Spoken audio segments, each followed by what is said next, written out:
and was the North Korean demand for lifting of some sanctions the real sticking point here, in that you did not want to do that and they did? And will there it be was a about third, the sanctions. Will there be a third summit, Mr. President?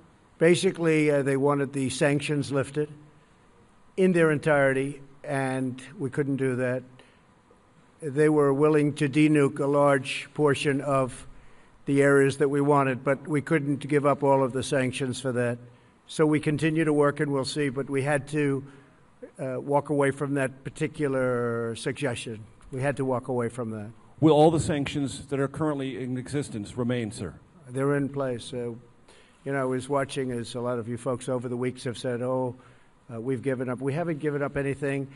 And frankly, I think we'll end up being very good friends with Chairman Kim and with North Korea, and I think they have tremendous potential. I've been telling everybody they have tremendous potential, unbelievable potential. But we're going to see. But it was about sanctions. I mean, they wanted sanctions lifted, but they weren't willing to do an area that we wanted. They were willing to give us areas, but not the ones we wanted. John? The president is returning from Vietnam, from his meeting with Kim Jong-un. I guess it took 2 meetings for him to realize that Kim Jong-un is not on the level. He was a big winner, Kim Jong-un, in getting to sit face-to-face with the most powerful person in the world, the President of the United States. And really, it's good that the President did not give him anything for the little that he was proposing. As you probably know, he said he would shut down one of his, well, he said he was going to, the Yongbyon. That Yongbyon has been a subject for a long time.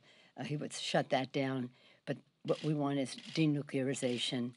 They didn't agree to it in the first meeting. They didn't agree to it in the second meeting. And as you know, they wanted lifting sanctions without the denuclearization.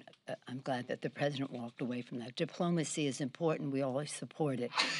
But the prospect for success, God bless you, the prospect for success seemed dim in light of the insincerity of Kim Jong-un. I've been, as many of you know, to North Korea, to Pyongyang, beyond the DMZ, and very serious concerns about North Korea, always hopeful that diplomacy can take us to a place, ever suspicious of the motivations of a person like Kim Jong-un. So I'm glad that that didn't work.